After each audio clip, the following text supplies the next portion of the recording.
তার চাইতে কঠিন হলো সন্তান জবাই করা। বুঝতেছেন না? বলে দৈরিয়ে পেট পড়াই দিয়ে হাত পা বাইন্ধে দৈরিয়ে আগুনের মধ্যে ফেলাই দিল। বাঁচার কায়দা নাই, ছোটার কায়দা নেই, পড়লাম মরলাম হয়ে গেল। কিন্তু স্বেচ্ছায় সজ্ঞানে নিজের একমাত্র কলিজার টুকরা সন্তান, যার চেহারার ভিতরে নূরে মুহাম্মাদি সাল্লাল্লাহু আলাইহি ওয়াসাল্লাম চমকাচ্ছিল, আল্লাহর নবীর নূরকে আল্লাহ তাআলা দুনিয়ায় পাঠানো শুরু করছেন ইসমাইল আলাইহিস সালাম থেকে নিয়ে। এই জন্য নবী পাকের যেমন চেহারা, ইসমাইল আলাইহিস সালামের এরকম কাছাকাছি চেহারা ছিল। এই কলিজার টুকরা সন্তানকে আব্বা নিজে হাতে জবাই দিতে হবে। 13 বছরে টলমলে সবে মাত্র যৌবনে পদার্পণ করতেছে। এই সময় ছেলেদের চেহারার বেশি উজ্জ্বল হয়, আর সেই সময় ছেলেটারে জবাই করতে হবে। উনি কি ফেল করছেন, পাস করছে না ফেল করছেন? পাস না ফেল? জবাই তো হইতে দেয় নাই, আল্লাহ দেয় নাই, কিন্তু উনি কি জবাই কম দিয়েছে? সম্পূর্ণ কাজ চালাই গেছে জবাইয়ের জন্য, সম্পূর্ণ জবাই কার্যক্রম সব করছে। আল্লাহ তাআলা পরীক্ষায় পাশ করা গেছে। আগুনের ভিতরে বেলায় নমরুদের সামনে নমরুদের প্রস্তাব ছিল কি, হে ইব্রাহিম, তুমি যদি বলো 1 বছর আমারে সুযোগ দাও, আমি ভেবে দেখি নমরুদ তোমারে রব বলবো না আল্লাহকে রব বলবো, এই বলে তুমি 1টা বছরের সুযোগ দাও, তাহলে আমি এই আগুন নিভে দেব, এই আগুন নিভে দেব, তোমারে পোড়াবো না, এই আগুন চলে যাক, যত খরচ আমার হোক না কেন, তুমি শুধু সুযোগ দাও, তাও তোমারে দেওয়া হবে। ইব্রাহিম আলাইহিস সালাম বলেন, ওরে নমরুদ বদমায়েশ, তোর কাছে আমি সুযোগ চাবো কি জন্যে? আমানতু বিরাব্বিল আলামিন, আমি আমার আল্লাহকে বিশ্বাস করি, আমি আমার আল্লাহকে ভয় করি, আমি জানি এই আগুন তুই না, এই আগুনের মালিক তুই না, এই আগুনের মালিক আমার আল্লাহ। তুই আমার আগুনের ভিতরে ফেলাবি, পুড়াইয়া ছাই করে দিবি, সঙ্গে সঙ্গে আমি জান্নাতে যাব। ইব্রাহিম আলাইহিস সালাম তখনও জানে না যে আগুনের মধ্যে পড়ে উনি পড়বে না। উনি তো জানে এত বড় দাহনশীল আগুন, এ তো আমারে শেষ করেই দেবে। নমরুদ পোড়াই দিতে চাইছে, প্রস্তুতি নেছে বাইন্দে সাইন্দে, শুধু প্রস্তাব এতটুক, তুমি 1 বছরের সময় নাও, তোমার এই আগুনে পোড়ানো হবে না। ইব্রাহিম আলাইহিস সালাম কয়, না, আমি আল্লাহকে বিশ্বাস করি, এদিকে দুনিয়ার আমার জান বাঁচানোর স্বার্থ, এদিকে দুনিয়া আমার জান বাঁচানোর স্বার্থ, ওদিকে আমি আল্লাহর কাছে হেরে যাব, বেঈমান সাব্যস্ত হব। এই মুহূর্তে আমি দিন দুনিয়া একসাথে আমার সামনে উপস্থিত। আমি নমরুদ রে বললাম, তোরও কপালে লাথি মারি, তোর আগুনের কপালে লাথি মারি। আমানতু বিরাব্বিল আলামিন, আমি আমার আল্লাহর পর বিশ্বাস রাখি। ইব্রাহিম আলাইহিস সালামকে ফেলাইও দেশে যথারীতিতে আগুনের মধ্যে। আর সাজিব দুনিয়ায় যত ফেরেশতা ছিল, ফেরেশতারাও তখনও জানে না যে এই আগুনে ইব্রাহিম পড়বে না, জিবরাইলও জানে না যে ইব্রাহিম পড়বে না। সমস্ত ফেরেশতারা নারায়ে তাকবীর স্লোগান দিয়ে বলতেছে, রব্বুল আলামিন মা তারা, আল্লাহ তুমি কি দেখো, ইব্রাহিম রে তো পোড়ায় শেষ করে দিল, আমরা কি ইব্রাহিমের জন্য কোনো কাজ করতে পারি? জিবরিল আইসা নিজেই বলতেছেন, মিকাইল আলাইহিস সালাম বলছে, ভাই একটু বলেন, সাগরের সব পানি এনে ঢেলে দেব। ইব্রাহিম আলাইহিস সালাম বলেন, তোমরা কি আমার রব? হ্যাঁ জিবরাইল, তুমি কি আমার রব? মিকাইল, তুমি আমার রব? তুমি এইসো কি? আমি যে রবকে বিশ্বাস করে আগুনের ভিতরে নিক্ষিপ্ত হয়েছি, সেই রব আমারে দেখতেছে। কন্যা সুবহানাল্লাহ। আমি তোমাদের সাহায্যের প্রত্যাশী না। আল্লাহ কাই ওমাইয়া তাওয়াক্কাল আলাল্লাহ হুয়া হাসবুহু ওয়া মান ইয়াত্তাকিল্লাহা ইয়াজআল লাহু মাখরাজা। যে আল্লাহর প্রতি বিশ্বাস রাখে, ভয় রাখে, আল্লাহ তাকে এত বড় মহা বিপদ থেকে নাজাতের ব্যবস্থা কইরা দেয়। আগুনে ফেলানো হয়ে গেছে। জিবরাইলকে আল্লাহ বলেন, তুমি ও জায়গা পানি ঢালতে যাওয়ার দরকার নাই, তুমি এদিকে আসো। আমার ইব্রাহিম রে ল্যাংটা করে উলাঙ্গা করে তো ফেলাচ্ছে, কাপড় সব খুলে ফেলাইছে। একদিক দিয়ে কাপড় খোলে, আর একদিক দিয়ে কাপড় পরায়। কে পরায়? আল্লাহ পাক জিবরাইলকে বললেন, জিবরাইল, আমার খলিল বন্ধুকে বেবস্ত্র করতেছে বদমায়েশ নমরুদ, আমি তারে 1 সেকেন্ডের জন্য উলাঙ্গা দেখতে চাই না, তাড়াতাড়ি জান্নাতের পোশাক পরাও। দুনিয়ার কাপড় খুলে নেছে, আমার পর বিশ্বাস থেকে উলাঙ্গা হয়ে গেছে, কাজী তারে পুরস্কার আমার এক করে হাতে হাতে দিতে হবে। যাও জান্নাত থেকে পোশাক আনো। জিবরাইলকে আল্লাহ এত তাড়াতাড়ি আনবো কি কইরা? আল্লাহ কয়, সেটা তোমার ব্যাপার। আমার ইব্রাহিম যেন 1 সেকেন্ডও উলাঙ্গা না থাকে। মুহূর্তের ভিতরে 600 ডানা ব্যবহার করে জান্নাত থেকে সব পুরস্কার আইনা সর্বপ্রথম জামা পরাই দিছে। আর জান্নাতি জামা গায়ে থাকলে আগুনে পড়ে না। ওদিকে আগুন তো আল্লাহর গোলাম। আল্লাহ আগুনকে বলে দিয়েছে, কুলনা ইয়া নারু কুনি বারদান ওয়া সালামান আলা ইব্রাহিম। আমি আগুনরে বললাম, আগুন ঠান্ডা হয়ে যাও। আগুনরে যদি আল্লাহ কয় ঠান্ডা হতে, তাতে আইসক্রিম হয়ে যেতে পারে, বরফ হয়ে যেতে পারে, তাতে আলাদা কষ্ট হবে। সাথে সাথে বলে দিলেন এতটুক ঠান্ডা হবা যাতে আমার ইব্রাহিমের শান্তি হয়। ওয়া সালামান আলা ইব্রাহিম, আমার ইব্রাহিমের জন্য শান্তিদায়ক ঠান্ডা হয়ে যাও। এসিও ঠান্ডা, আইসক্রিমও ঠান্ডা, তবে এসি অনেক ফুল দিলে আইসক্রিম হয়ে যায়, পরিমাণ মতো দিলে শরীরের ভিতরে শান্তি দেয়। এরকম ঠান্ডার নাম এয়ার কন্ডিশন, শীতাতাপ নিয়ন্ত্রণ। আল্লাহ পাক আগুনকে বললেন তুমি এমন ঠান্ডা হও যাতে আমার ইব্রাহিম শান্তি পায়। আল্লাহ ইব্রাহিমের আল্লাহর হুকুমে আগুন শান্তিদায়ক ঠান্ডা হয়ে গেল। আর জিবরিল আলাইহিস সালাম জান্নাতের খাট পালং আইনা আগুনের ভিতরে ইব্রাহিম যে জায়গা ফেলাইছে সেই জায়গা জান্নাতের খাট একটা বিছাই দিয়েছে। এখন একা একা তো আগুনের ভিতরে, নমরুদ তো দূরের থেকে হাতে তালি দিচ্ছে, কাজ হয়ে গেছে, খুশি। আর ঘুড়ি উড়েছে আকাশে, আনন্দের ঘুড়ি উড়েছে। ইব্রাহিম আলাইহিস সালাম আগুনি ফেলাইয়া নমরুদ আর নমরুদ বাহিনী ঘুড়ি উড়েছিল। সেই থেকে ঘুড়ির প্রচলন আসছে। এখনো যারা আনন্দে ঘুড়ি উড়ায় তারাও কিন্তু ওই নমরুদের কাতারে পড়ে যেতে পারে। ঘুড়ি জীবনেও উড়বা না, উলাবান যুবকরা ঘুড়ির দ্বারাই উঠে যাবা না। আল্লাহু আকবার। জিবরিল আলাইহিস সালাম খাটের মধ্যে দিয়ে ইব্রাহিম আলাইহিস সালামকে বসাই দিয়া পাশে, ওই খাটে জিবরাইলও পাশে বসে জিজ্ঞেস করতেছে কষ্ট হচ্ছে না তো? আরে আপনার কাছে আমি জিজ্ঞেস করছি নি, ইব্রাহিম আলাইহিস সালামের কাছে জিবরাইল জিজ্ঞেস করতেছে আপনার কষ্ট হচ্ছে না তো আগুনে? জিবরিল ইব্রাহিম আলাইহিস সালাম কয় আগুন বলে, সে আগুন কো? কয় যে আগুনের জায়গায় আগুন আছে। আগুনে এমন একটা বিস্ফোরণ ঘটাইছে 50 মাইলের মধ্যে যা ছিল দাবানলে পুড়িয়া আমেরিকার মতো। আল্লাহু আকবার। আমেরিকানরা গাজার মুসলমানদেরকে 16টা মাস ধরে পুড়াইতেছে। আল্লাহ পাক মাত্র 7 দিনের মধ্যে সাফ করে দিয়েছে। কতক্ষণ? সানাস্তাদরিজুহুম মিন হাইসু লা ইয়ালামুন। আল্লাহু আকবার। আল্লাহ দাবানল ছড়াই দিয়েছে। আল্লাহ এক দাবানল দিয়ে পুরো ক্যালিফোর্নিয়াকে সাফ কইরা দিয়েছে। যারা মিডিয়া দেখেন তারা একটু লক্ষ্য করে দেখেন, গাজার ভূখণ্ডটার মানচিত্র যেমন, গাজার ভূখণ্ডের মানচিত্রের আকৃতি যেমন, ক্যালিফোর্নিয়ার যে জায়গাটারে পুড়াইয়া ছাই করে দিয়েছে ওটার মানচিত্র একই রকম দেখা যায়, একই সাইজের, একই ঢকের জায়গার জমির আয়তন টাইতন এবং জমির দাগটাকে বেকা কোড়া কোনাকানা দিয়ে একই রকম। যে পরিমাণ জায়গা গাজায় পোড়াইছিস ওই পরিমাণ জায়গা জো বাইডেন, ডোনাল্ড ট্রাম্প, তোর দেশও আমি আল্লাহ পোড়াই দিতে পারি। দুনিয়ার সমস্ত ফায়ার সার্ভিস তো তার নিভাইতে পারবা না। আল্লাহ বলেন ইন্নামা রাব্বিকা লাশাদীদ, তোর রবের ধরা বড় কঠিন। এ যুবক ফাতাবিরু ইয়া উলিল আবসার, যে আল্লাহ তাআলা আমেরিকারে ধরছে, যে আল্লাহ তাআলা ন্যাটো বাহিনীরে ধ্বংস করেছে, সে যে আল্লাহ তাআলা নমরুদরে শেষ করে দিয়েছে, যে আল্লাহ ফিরাউনরে শেষ করছে, ওই আল্লাহ তাআলা তোমার মতো যুবকরে ধ্বংস করতে পারে কি পারে না? ওখান থেকে শিক্ষা নাও, পাগলামি মোটে করো না। আর জীবনে মুখে গাঁজা দিও না, না আজান শুনে গাড় বাঁকায়া মস্তানির মতো হাঁটো না। আল্লাহ কয় ওয়ালা তামশি ফিল আরদি মারাহা ইন্নাল্লাহা ইন্নাকা লান তাকরিকাল আরদা ওয়া লান তাবলুগাল জিবালা তুলা। আজান শুনে মসজিদের পাইতে শুয়োরের মতো গদগদ করে হাঁটে যায়, ঘাড় নাড়াইস আর মাজা নাড়াইস, জমিনের উপর দিয়ে ধাক্কা মারিয়ে মারিয়ে হাঁটিস। তুই পাহাড়ের সমান লম্বা হতে পারিস নাই, তোর পায়ের ধাক্কায় এক মুঠ মাটিও নিচের থেকে ওড়ে না, নড়ে না।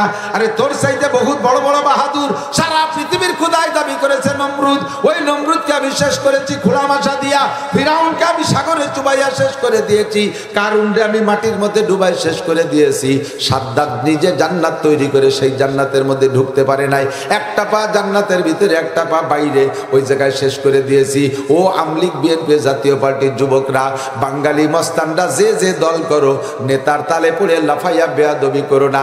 তোমারে কিন্তু হাত পা ভাঙ্গে গুঁড়ো গুঁড়ো করে ফেলানোর ক্ষমতা আমার আল্লাহর আছে। ভয় পাও, ওখান থেকে ভয় পাও।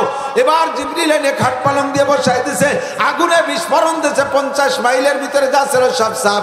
নমরুদ আগের থেকে ভাগিয়ে সেরে চলে গেছে। ওই আগুনের তর্জন গর্জন লেলিখান শেখা দেইকা ইব্রাহিম আলাইহিস সালাম ভিতরে সুন্দরভাবে বসে আছে। আগুন যখন সরে চলে গেছে, ইব্রাহিম আলাইহিস সালামকে জিবরাইল বের করে নিয়ে আসছে। নমরুদ দেখে তো হতবাক, এ কি ব্যাপার হইছে? আল্লাহ কয় আমার সাথে মারামারি হয়েছে, এটা তোর যাতে জাতি বুঝতে না পারে, তোরে দুনিয়ায় পাঠাই দিলাম, তোরে মারবো আমি সাধারণ কিছু দিয়ে। খোলা মশা, নাম কি? ডেঙ্গু মশা। কি মশা? ডেঙ্গু মশা, ল্যাংড়া মশা। শুনছেন কিচ্ছা, আর বলবো না। এই ল্যাংড়া মশা দিয়ে আল্লাহ তাআলা বেইজ্জতি করে মারছে। মাথার মধ্যে ঢুকে কামড় দেয়, ও মাথায় থাপড়ায়। এখন কয় যে থাপ্পড় দিলি মশা এবার কামড় বন্ধ করে। এখন নিজে কতক্ষণ থাপড়াবে? একজন লোক তোমার মাথা একটু চড়াই দিবি, এই মশার কামড়ে তো সহ্য করতে পারছিস না। ও কয় বিনিটায় চড়াবো না, ফাও তোরে চড়াবো না, 5,000 টাকা বেতন, চড় কিনে খাওয়া লাগতেছে। কপাল খারাপ বলি এইরকমই হয়। বিয়াদবকে আল্লাহ তাআলা সোজা কাজ করে, তোরে ফাও কো চড়াবেও না, চড়ও তোর কিনে খাতে হবে। কতদিন চড় কিনে খাইছে, 5,000 টাকা দেওয়ার পরে মাসারে আল্লাহ কয় দেরি হয়ে যাচ্ছে, এত দেরি করা যাবে না, মারো। চড়ের মধ্যেও কামড়। এখন কয় যে চড়ে তো কাজ হয় না, শক্ত কিছু ধর। কয় কি ধরবো? কয় জুতো ধর। কয় তাহলে বেতন 2,000 বাড়াই দিতে হবে। কয় ঠিক আছে, 7,000 টাকা বেতন, জুতো দিয়ে বাড়িও। আল্লাহ কয় কপাল খারাপ বলি জুতোর বাড়িও কিনে খাওয়া লাগে। খালি গল্প শুনে আইসে উড়ে দিও না, ভিতরে ভিতরে নিজে নিজে সবক নাও। যদি তোমার মধ্যে নম্রতি স্বভাব থাকে, তোমারও জুতোর বাড়ি কিনে খাওয়া লাগতে পারে। ঠিক কি ঠিক না? আল্লাহ কয় মান আদালি ওয়ালিয়ান ফাকাদ আযানতু বিল হারব।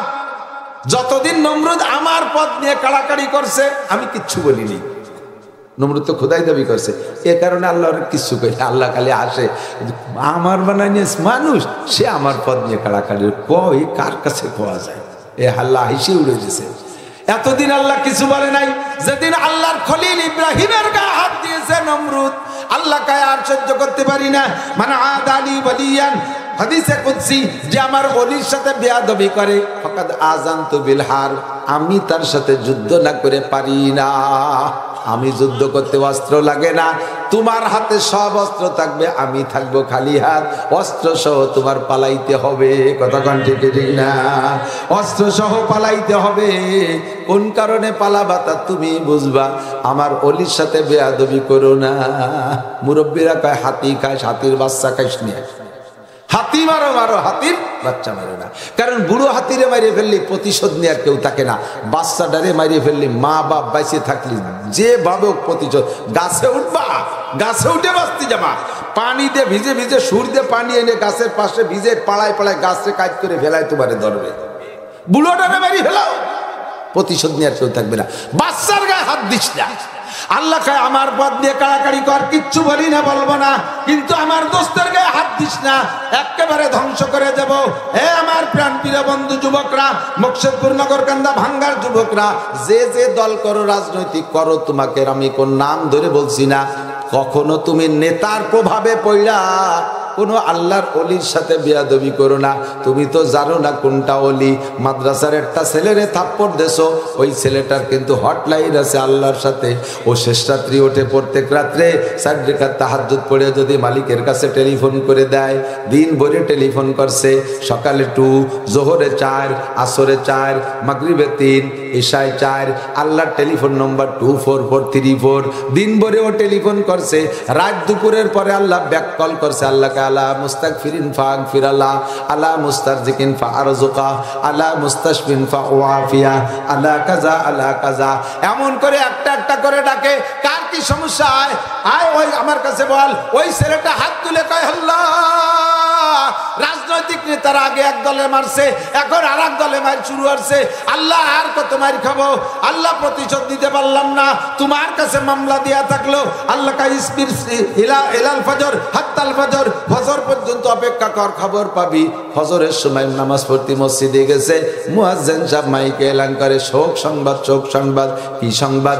যেই ছেলেটা ওইটারে থাপ্পড় মারছে, ওই ছেলেটা রাতের বেলা ওরে থাপড়ায় বিশ্ব রোডে গেছে, ট্রাকের সাথে মোটরসাইকেল লাইগে জায়গায় শেষ হইয়া গেছে। আল্লাহকে যুদ্ধ করে দিলাম, আমার বন্ধুর গায়ে হাত দিছিস, সে শোধ দিতে পারে নাই, প্রতিশোধ নিতে পারে না, আমি আল্লাহ প্রতিশোধ নিলাম। দোস্তরে যা করো না করো, বেয়াদবি করবা না। আলেম উলামা, তালবে আলিম, মুরব্বি, দিনদারদের সাথে বিশেষ করে বেয়াদবি করবা না।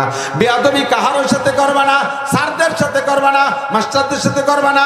হোক মাস্টার তোমার হিন্দু সারি হোক না কেন, যার কাছ থেকে একটা অক্ষর পড়েছো জীবন ভরে তাকে মাথার তাজ মনে করবা।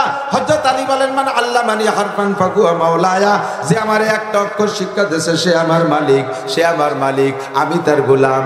ইনশাবানি, চাইলে আমারে বেঁচে ফেলতে পারে আমার স্যার, চাইলে আমার ইনশা ইস্তারাখানি, চাইলে আমাকে রেখে দিতে পারে আমার বাড়ির স্যারের বাড়ির কাজের লোক হিসেবে, যেহেতু স্যার আমারে পড়াইছে।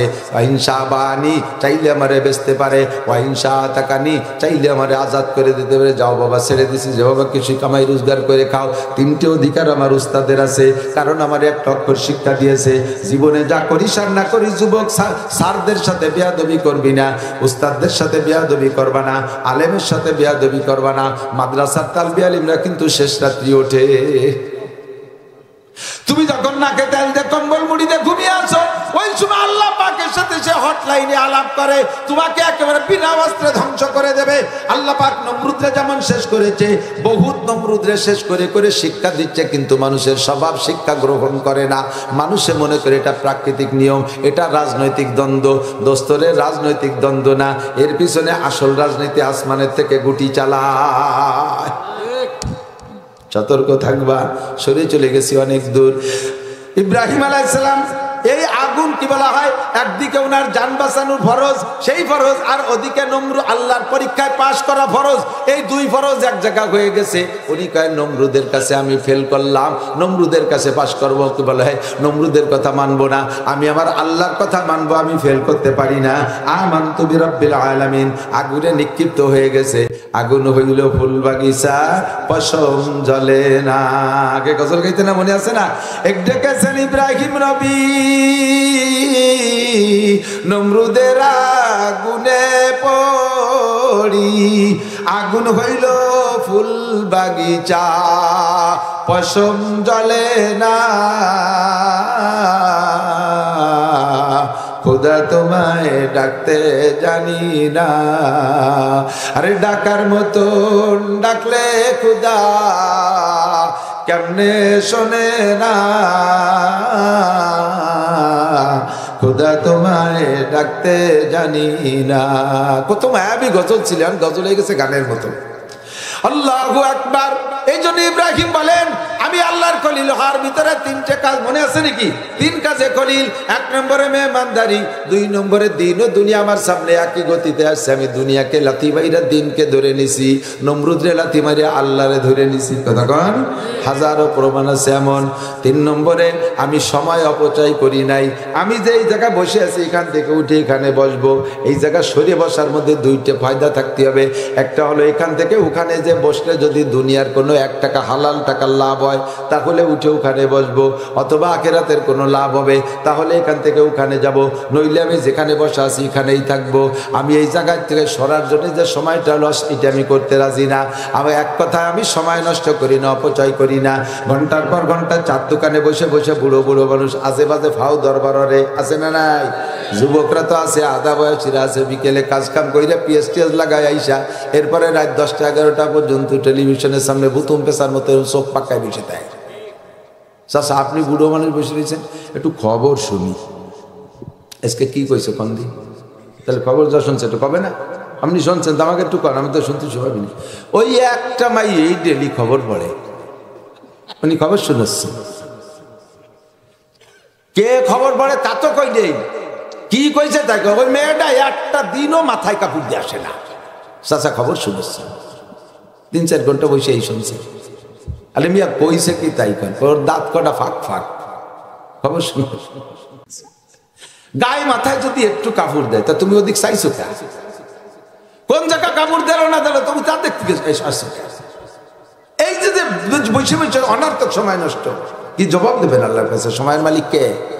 চাচা এই জায়গা বসে রয়েছেন কাকা বাবা, সময় কাটাই। কি কয়? সময় কাটাই। সময় কাটানোর কি মানে? আপনার মরার কথা ছিল আরো 20 বছর আগে, তা মরেন নাই, ফাও 20 বছর সময় পাইছেন, তাই 4 দোকানে কাটান। তা সময় কাটানোর আর কি মানে? অতিরিক্ত একটু ফাও সময় পাইছেন, তাই 4 দোকানে কাটান। বসে বসে ফাও দরবার। একটা মিনিট আমি জীবনে সময় নষ্ট করি নাই, সময়ের অপচয় করি নাই। সময়ের দাম তোমার কাছে না থাকলে আল্লাহর কাছে আছে, যার কারণে আল্লাহ সময়ের কসম খাইয়া অনেক অনেক ওয়াজ করেন, ওয়াল আসর, আমি অসময়ের কসম কে বলি, ওয়াল আসর, আসর মানে সময়, আমি সময়ের কসম কে বলি। আল্লাহ কয় সময় আমার কাছে বড় দামি, তাই আমি দামি জিনিসের কসম খাইলাম, তোমার কাছে তো 1 পয়সারও দাম নাই। ইব্রাহিমকে আমি আল্লাহর খলিল করেছি, আমি দিন ও দুনিয়াকে প্রাধান্য, দিন ও দুনিয়া একসাথে আসলে দিনকে প্রাধান্য দিয়ে দুনিয়াকে পিছিয়ে রেখেছি। 2 নম্বর 3 নম্বর আমি কখনো সময় অপচয় করি নাই, এই জন্য আল্লাহর খলিল হয়েছি। আল্লাহর কাছে সময়ের হিসাব দেওয়া লাগবে কি লাগবে না? আনুমরিহি ফিমা আফনা, সময়টা কোথায় কাটাইছো? ইত্তাকুল্লাহ, আল্লাহকে ভয় পাও। কি ব্যাপারে ভয় পাবো? 4টি প্রশ্নের জবাব আল্লাহর কাছে দিতে হবে। 1 নম্বরে গোটা হায়াতের হিসাব, মহিলা পুরুষ সবাই লক্ষ্য করো। স্টার জলসা, জি বাংলা দেখো, ঘন্টার পর ঘন্টা বসে টেলিভিশনে বসে দুনিয়ার আজেবাজে দেখো। ও মা তোমার পায়ে ধরি, ও মা তোমার পায়ে ধরি, তুমি বাদ দাও। ফেসবুক আর ইউটিউবের ভিতরে ঢুকে গেছো, তুমি দুনিয়া আখিরাত ভুলে গেছো। মহিলারা এখন ফেসবুক আর ইউটিউবের মধ্যে এমন ঢোকে, পিছনে বাচ্চা পানিতে পড়ে মরে যায়, আগুনই পড়ে, তাও বাচ্চা মায়ের খবর থাকে না। কথা কন ঠিক ঠিক না? সংসারের অনেক ক্ষয়ক্ষতি হয়ে যাচ্ছে, খেয়াল নাই। মোবাইলের মধ্যে এমন ঢুকছে, সময়ের কিন্তু জবাব আল্লাহর কাছে দেওয়া লাগবে। ইত্তাকুল্লাহ আনুমরিহি ফিমা আফনা, এ যুবক কোন জায়গা কতটুকু সময় লাগাইছো তা তোমার জিজ্ঞাসা হবে। ওয়ান শাবাবিহি ফিমা আমলা, ভয় পাও ওই দিনকে যেদিন আল্লাহর সামনে দাঁড়ায় তোমাকে তোমার যৌবনকালের হিসাব দেওয়া লাগবে। তুমি যৌবনকালে ইচ্ছা করলে বাইসাইকেল চালে ইস্তেমায় যাইতে পারতে। কতক্ষণ? যুবকরা একটা দল ইচ্ছা করলে এখন হাঁটা দাও, তবলিগি ইস্তেমায় যাবা। 31শে জানুয়ারি ইস্তেমায় যাবে, একটা টিম তৈরি করো। আমার সোনার যুবক, তুমি কিয়ামতে আরশে আজিমের নিচে ছায়া পাবা, নবী পাকের হাতের হাউজে কাউসার পান করবা। আল্লাহ তোমাকে আরশে আজিমের নিচে বসাইয়া 500 বছর পর্যন্ত নিজ হাতে খানা খাওয়াবে। কন্যা সুবহানাল্লাহ। তুমি ইচ্ছা করলে যুবকদের একটা দল পায়ে হেঁটে ইস্তেমা যাইতে পারো। এইরকম 70-80 বছরের বুড়োদের যদি বলা হয় চলেন পায়ে হেঁটে ইস্তেমায় যাব, কোনো মতো তারা হিম্মত করতে পারবে না। তুমি যুবক ইচ্ছা করলে পায়ে হেঁটে ইস্তেমা চরমুনার দিকে যাওয়ার ইচ্ছা করতে পারো। ইস্তেমার পরে চরমুনায় দোস্ত আমরা এই টিম ইস্তেমাতে এসে পায়ে হেঁটে চরমুনায় যাব, পিসা হুজুরের ওখানে যাব। প্রত্যেক সপ্তাহে বৃহস্পতিবারে মাসিক যে ইস্তেমা আছে মুফতি আব্দুল গফফার শাহ হুজুরের ওখানে, আমরা যুবকরা এই টিমটা আব্দুল গফফার শাহ হুজুরের ওখানে যাব, আমরা ওখানে রাত কাটাবো। এটাও তুমি পারো। তুমি ইচ্ছা করলে শেষ রাত্রে ঠান্ডা পানি দিয়ে গোসল কইরা দাঁড়িয়ে দাঁড়িয়ে তাহাজ্জুদ পড়তে পারো, ফজর পর্যন্ত কান্নাকাটি করতে পারো। তোমার গায়ে লেপ কম্বল লাগে না, গায়ের রক্ত গরম আছে। আবার ইচ্ছা করলে রাত 3টে, 3:30, 4টে পর্যন্ত মেসি নেইমার ফুটবল খেলা, তাও তুমি টিভির পর্দায় দেখতে পারো। যা তুমি দেখেছো বহুত প্রমাণ আছে। কেন তুমি তাহাজ্জুদে দাঁড়াইতে পারবে না? তুমি যেহেতু মেসি নেইমারের ফুটবল খেলা রাত ভর দাঁড়ায় দাঁড়ায় দেখতে পারছো, যেই যৌবন দিয়ে এই অন্যায় করতে পারো, ওই যৌবন দিয়ে তুমি এই ন্যায়ও করতে পারো। এই জন্য তোমার যৌবনকালের আলাদা একটা হিসাব আমার কাছে দেওয়া লাগবে। যৌবনকালে শক্ত শক্ত কাজ করা যায়, যৌবনকালে যা করা যায় বৃদ্ধ হয়ে গেলে তা করা যায় না। এই জন্য যৌবনকালটাকে মূল্যায়ন করো। শাবাবাকা কাবলা হারামিক, বার্ধক্য আসার আগে যৌবনরে কাজে লাগাও। এই যৌবনকালের হিসাব তোমার আল্লাহর সামনে দেওয়া লাগবে। আমি একটু মহব্বতের সাথে দেখতেছি আমার প্রাণ প্রিয় বন্ধু, তোমরা আমার বন্ধুত্বের পরিচয় দাও, আল্লাহর বন্ধুত্বের পরিচয় দাও। আমি তোমাদেরকে দোস্ত হিসেবে কবুল করলাম, আল্লাহ পাক তোমাদের দোস্ত হিসেবে কবুল করবে। আগামী 31শে জানুয়ারির ইস্তেমায়, আগামী 31শে জানুয়ারির ইস্তেমায় আমরা শিক্ষা সফর ইস্তেমার ময়দানে করব ইনশাআল্লাহ। এখান থেকে হাড়ি পাতিল মাল ম্যাটেরিয়ালস নিয়ে ইস্তেমায় যাব। যুবকদের একটা শ্রেণী তোমরা একটা আল্লাহকে হাত দেখাইতে পারো যে ইনশাআল্লাহ আমরা যাবো ইস্তেমায়। আসো কোন যুবক ইস্তেমায় যাবে? একটু দেখাবেন হাত। কোন যুবক ইস্তেমায় যার হিম্মত করতে পারেন? এবার ইস্তেমায় যাবো ইনশাআল্লাহ। আসেন আসেন আসেন, হাত জাগান। যুবক বুড়ো যেই আছেন সবাই হাত জাগান। ইস্তেমায় যাবো ইনশাআল্লাহ। হিম্মত করেন, করেন না হিম্মত? আরে যুবক করো, নইলে কিন্তু অ্যাক্সিডেন্ট করে বাসের তলে পড়ে যেতে পারো, হাসপাতালে যাই ডেকরাবা, তা সহ্য হবে। আল্লাহ কবুল করুক, হেফাজত করুক, বলেন আমিন। ইনশাআল্লাহ যাবেন তো ইস্তেমায়? যাবেন, ইস্তেমায় যাবেন, দিন শিখবেন, মজা পাবেন, আনন্দ পাবেন। আনন্দের সাথে ইবাদত হবে, আনন্দের সাথে ইবাদত। এরপরে আমরা এসে আবার চরমুনার ময়দানে যাব, ওখানে গিয়ে পাগলদের সাথে আবার দিন শিখে আসবো ইনশাআল্লাহ। রাজি আছি না? আল্লাহ তাআলা কবুল করুক, বলেন আমিন। শাবাবাকা কাবলা কুবলা আন শাবাবিহি ফিমা আবলা, আল্লাহকে ভয় পাবো কেন? আল্লাহ আমি কিভাবে দেব? 3 নম্বর প্রশ্ন হলো আন মালিহি, মাল সম্পর্কে জিজ্ঞাসা করা হবে। মিনাই নাকতাসাবা আফিমা আনফাকা, কোত্থেকে কামাই করেছে, কোথায় খরচ করছে, একটু কয়ে যাও। আহা মিয়া, খেয়াল করলেন না? মাল সম্পর্কে জিজ্ঞেস করলে পার হওয়া বড় কঠিন। জীবন ভরে কি কামাই করছেন খবর আছে নাকি? কাল এক ভদ্রলোক চাকরি করতেন, এসে আমার কাছে বলতেছে, হুজুর কি উপায় আছে এখন গতকালকের মাহফিলি যে জায়গা জমি মেলাই করছে, টাকা পয়সা 3 কোটি টাকা দিয়ে বাড়ি একটা করতেছিস, তারপরে সবই তো আমার বেতনই বা কয়টা ছিল, তাই যেতে এত হয় না, সব তো আকাম কোকামুরি কামাই হচ্ছি, এখন কি ওরা যায় কোন দিয়ে নিজে আবার কইতেছে যে 2.5 কোটিটা মার গেছে, তাতে একটু মন খারাপ হয় না, কারণ ওটা তো আমার না, আর একটা আনসে নিয়ে চলে গেছে যে ভাষে সে খালি একটু কমলো বোঝা।